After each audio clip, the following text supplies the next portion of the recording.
Welcome to the debate, Powerless No More, Building Your Own Authority in a Fractured World. Today, we analyze the ideas from the book, The Citizen Architect, Building Power in a Fractured World. You know, usually when we talk about navigating a crisis, there is an expectation of a clear, actionable hierarchy. Right, like a chain of command. Exactly. It's like a ship in a storm. The captain gives an order, the crew executes, the ship turns, and, well, you survive. But when you step into the current landscape of global turmoil, whether we are talking about ecological precarity, widening economic disparity, or just the constant digital deluge of misinformation, that chain of command is entirely gone. Oh, absolutely. It's vanished. We are all essentially standing in tiny individual rowboats, just staring up at a tsunami. And I think the prevailing emotion for most people right now is just a suffocating sense of being completely adrift and powerless. So today, we are evaluating a proposed toolkit for reclaiming individual agency in the face of these massive structural currents. Which is no small task. No, it really isn't. And I'm looking at this framework, and I just can't shake my skepticism. Placing the burden of fighting global, systemic giants onto the daily micro-actions of exhausted individuals, it just feels like a recipe for massive burnout. I hear that, but I look at this and see a completely different mechanism at play. I'm going to defend the idea that systemic, macro-level change isn't something that happens to us from the top down. It is, frankly, only ever achieved through the transformative, cumulative power of aggregated personal agency. Well, a quick reminder to our audience, from this point forward, we are putting the text aside. We're going to debate these strategies not as chapters in a book, but as actual road-tested tactics for how to operate in our daily lives. Right into the deep end. Exactly. Let me start by laying out exactly why I am so hesitant to embrace this framework. The core philosophy we are examining today is treating the personal as political. It's the idea that every choice you make, no matter how small, is a lever for systemic change. Right. I see why that sounds empowering on paper, but let me give you a different perspective. I think this is an overwhelming and frankly unrealistic burden to place on the average person.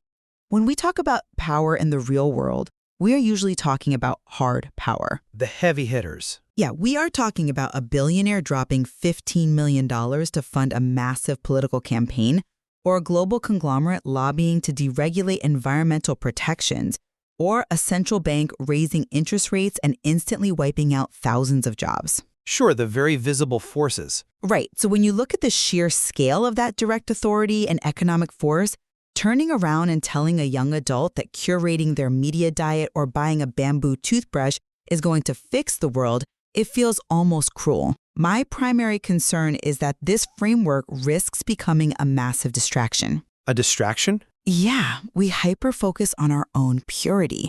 We stress over whether we bought the right brand of ethically sourced coffee, and we give ourselves a false sense of accomplishment.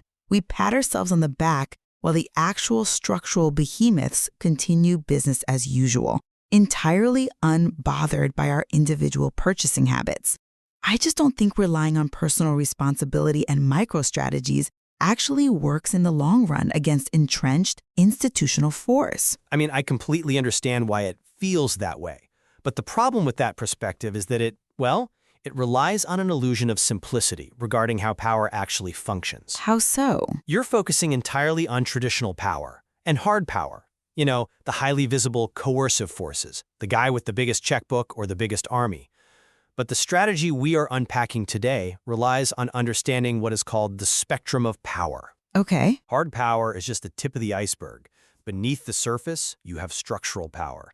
These are the invisible systems, the cultural norms, and the bureaucratic institutions that subtly predetermine who can act and how. Like zoning laws or... Yes. Think about a city built entirely around cars without any public transit. That is structural power. It literally forces you to buy a car just to participate in society. And then, crucially, you have relational power. This is the dynamic push and pull between a corporation and its consumers or a government and its citizens. Right, the codependency. Exactly. These massive behemoths you mentioned, they are not impenetrable, independent forces. They are entirely dependent on us. They rely on our labor, our attention, and our capital. They are highly responsive to what this toolkit calls aggregated influence. But only if it's aggregated. True, small actions are easily dismissed in isolation, yes. But when small actions are aligned with core values and multiplied across a population, they absolutely generate the kind of massive, undeniable force necessary to shape both structural and relational power. It shifts from being a personal choice to a systemic shock. Okay, let's test that exact mechanism, because the theory sounds elegant, but I want to look at the practical efficiency of this advice. If we actually try to apply this tomorrow, the suggestion is that our consumer habits, our local actions, our career choices, these are not passive events. Right, they are active. They are active political statements that shift market demand. You bypass globalized supply chains by buying local, or you intentionally choose an impact-driven career. Exactly. Because when you choose to support a local business with sustainable practices, rather than a globalized supply chain, you are implicitly endorsing a decentralized economic model. You are applying leverage where you actually have it. It's the same with career alignment. If a significant portion of young adults actively choose impact-driven careers over strictly profit-driven ones, that drains human capital from extractive industries. A massive tech company cannot build its algorithm if all the top engineers refuse to work for them. I mean, sure. It forces them to adapt. It is an active political statement that alters the landscape. I completely agree that structural power relies on our passive consent. When we all blindly buy into the convenience of two-day shipping, we are funding that monopoly. But my issue is the friction of reality. The friction? Yes. I spent 20 minutes in the grocery store last week trying to figure out which coffee beans didn't destroy the rainforest, only to realize both the quote-unquote ethical brand and the conventional brand are owned by the exact same multinational conglomerate. It's exhausting. Oh, the illusion of choice. Yeah, that happens. All the time. Isn't relying on ethical consumerism to combat global economic disparity like bringing a water pistol to a forest fire? We are talking about deep, entrenched disparities. You make these agonizing micro-choices, and then what? Well, What are the actual risks here? If we tell people that their individual consumer choices are the primary battlefield, aren't we just handing them a pacifier? I'm sorry, but I just don't buy the water pistol analogy. Let me tell you why. Your analogy assumes it's just one person with one tiny water pistol acting in complete isolation against an inferno. Because it often feels that way. It feels that way, sure, but the mechanism of aggregated influence operates completely differently. Think of it less like a water pistol and more like erosion. Erosion? Yeah, it's millions of individual drops of water. And while that might sound like a cliché, think about the physical mechanics of erosion. Enough drops of water flowing in the same direction over time will literally carve the Grand Canyon out of solid rock. Okay, that's a powerful image. That is what aggregated influence does to entrenched power. If millions of people are continuously making informed micro-decisions, shifting their capital, moving their attention, withholding their labor, it fundamentally alters the environment those behemoths rely on. It forces them to change their business models because the relational power dynamic has shifted. Because they need us. They cannot exist without consumers, and they cannot function without employees. Now, to your point about the pacifier, it's only a distraction if it stops at the checkout counter. The strategy isn't, buy green and go to sleep. It's about values alignment across your entire sphere of action. It's the foundational step to building your own authority, not the final destination. Okay, so let's say I want to align my career and my spending with these values. I want to be a drop of water that helps carve the canyon. I can't do that unless I know which companies are actually ethical and which are just greenwashing. Right. You need good intel. I need pristine information to make those choices. And that's where this whole system hits a brick wall for me, because we are drowning in a digital deluge of information. How can we possibly align our actions with our values when we are living in a tempest of data that is actively weaponized to shape our perceptions? Right, and that is exactly why the next critical piece of this toolkit is cultivating rigorous critical engagement. We have to actively defend against both our own minds and external manipulation. Start with our own minds. What does that look like? Let's look at the internal side first, or cognitive vulnerabilities. Take the availability heuristic. Our brains are wired to overestimate risks based on what's easiest to remember. Oh, right. If your social media feed shows you 3 terrifying, vivid videos of local crimes in 1 week, your brain completely ignores the statistical reality that crime in your area is actually at a 20-year low. You start making fear-based choices, who you vote for, where you spend your money, because the threat is easily available to your memory. So we are our own worst enemy there. These internal mechanisms are constantly working against us. Then, combine that with external threats. We have to differentiate between unintentional misinformation, someone sharing a bad statistic by accident, and deliberate disinformation, which is intentionally designed to deceive and provoke. Which is everywhere now. The strategy here is to manage an intentional, critical media diet so we aren't constantly swept away by these engineered narratives. That all makes perfect sense in a vacuum, but again, is this realistic for the average person? I'm not convinced by that line of reasoning because it feels fundamentally elitist. Elitist? How so? You are expecting exhausted citizens, people working 2 jobs, raising kids, trying to simply survive the widening economic disparity we just talked about, to act as full-time, open-source intelligence analysts. Well, I wouldn't go that far. But the strategy essentially asks them to trace information back to its original source, consult diverse statistical analyses, scrutinize their own emotional triggers, and identify logical fallacies before they share an article or make a grocery purchase. We are asking a single mom to spot an ad hominem attack before she decides what brand of diapers to buy. I see your point. Does this actually work in practice, or does it just lead to severe information fatigue, decision paralysis, and ultimately further apathy? That's a highly compelling argument, but have you considered that the alternative is complete capitulation? If we don't adopt this defensive posture, we are surrendering our agency entirely to whatever algorithmic echo chamber we happen to fall into, which inevitably leads to groupthink and manipulation. True. Doing nothing is worse. But to address the exhaustion factor, the strategy is not about achieving omniscience. It's not about knowing every single fact. It's about practical efficiency in decision-making. You don't need a master's degree in media studies to navigate this. You just need to learn how to recognize intent and emotional manipulation. But the sheer volume of the manipulation is paralyzing. It is relentless. The volume is the point. The volume is deliberately designed to overwhelm you so that you give up and just accept the loudest narrative. That's why the core of this defensive strategy emphasizes recognizing frameworks, specifically false dichotomies. Like what? Propaganda and disinformation love to present highly complex issues as rigid binary choices. You are either for the economy or you are for the environment. You must choose between freedom or safety. Oh, right, the classic traps. By simply training yourself to spot that specific structural manipulation, you drastically cut down your cognitive load. You don't have to fact-check every single statistic in an article if you can recognize right away that the entire framework is designed to force you into an extreme binary position. You just recheck the premise. Exactly. You reject the premise. It's a defensive posture that conserves your intellectual energy for the choices that actually matter. Let's assume someone manages to do this. They successfully curate the media diet, they recognize and dodge the false dichotomies, they fight through the exhaustion, they buy the truly local coffee, and they align their career with their values. A model citizen. Right. But the final, absolute test of this entire framework is whether these isolated, hyper-informed individuals hitting the actual wall of entrenched power can scale up.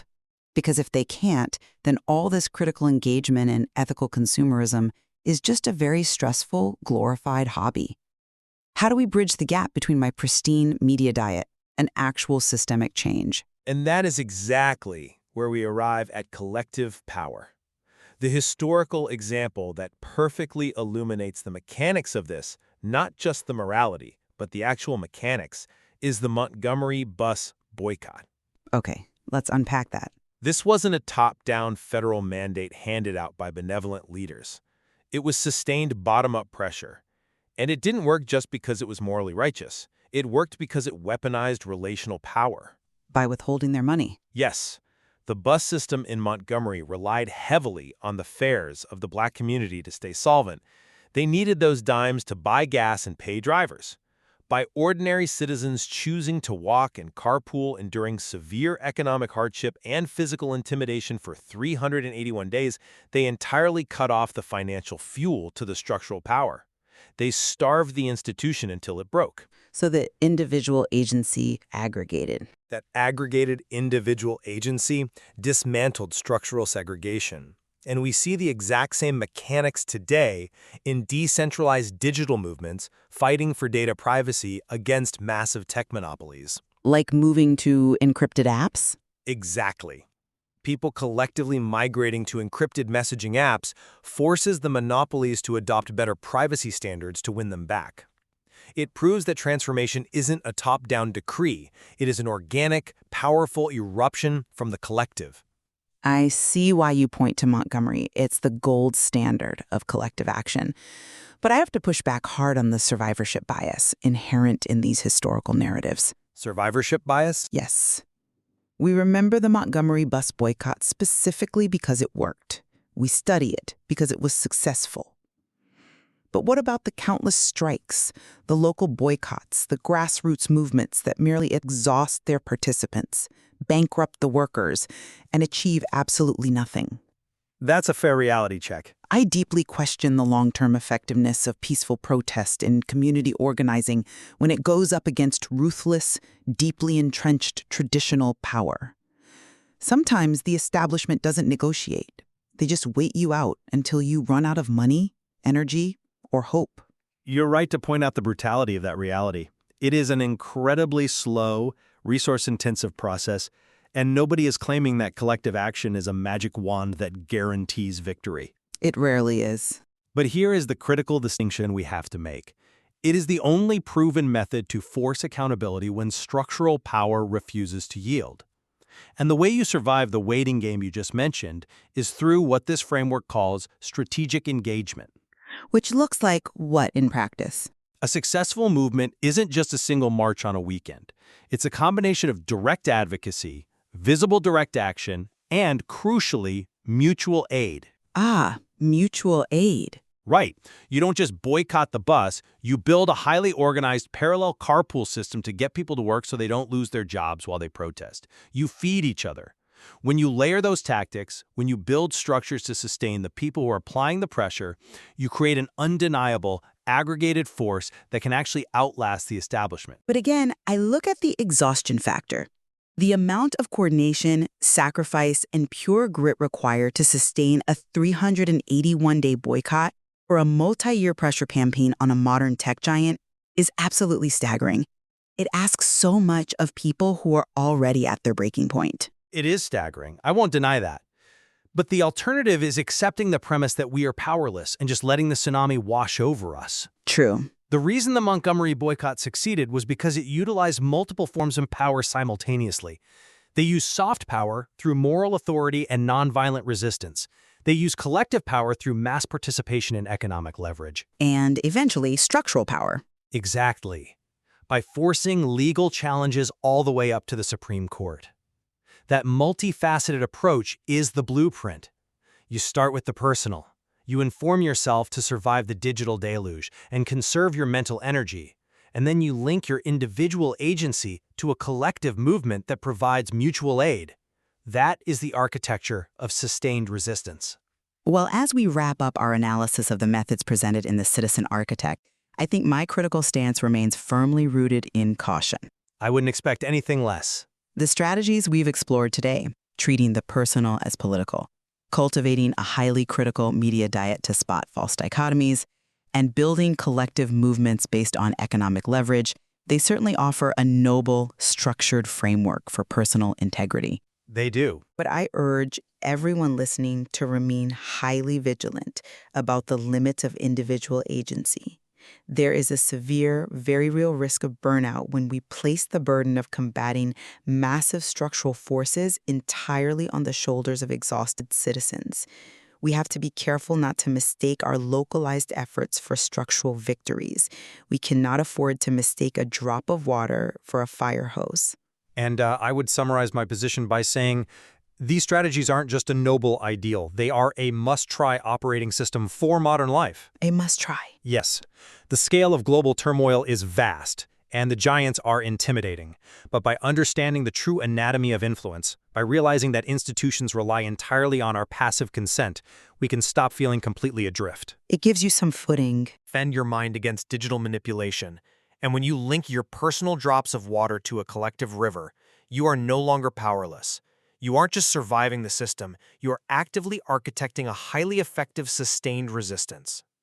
It's clear that the profound tension between individual action and systemic change is one we won't fully resolve today. And honestly, that's exactly why we bring these proposals to the table, to debate them. Absolutely. We encourage you to critically filter these strategies in your own lives. Look at the evidence, assess your own capacity, and decide for yourself how best to build your own authority in a fractured world. Because at the end of the day, whether you are trying to navigate a tsunami in a rowboat or trying to carve a canyon drop by drop, the one thing you absolutely cannot afford to do is simply drop the oars.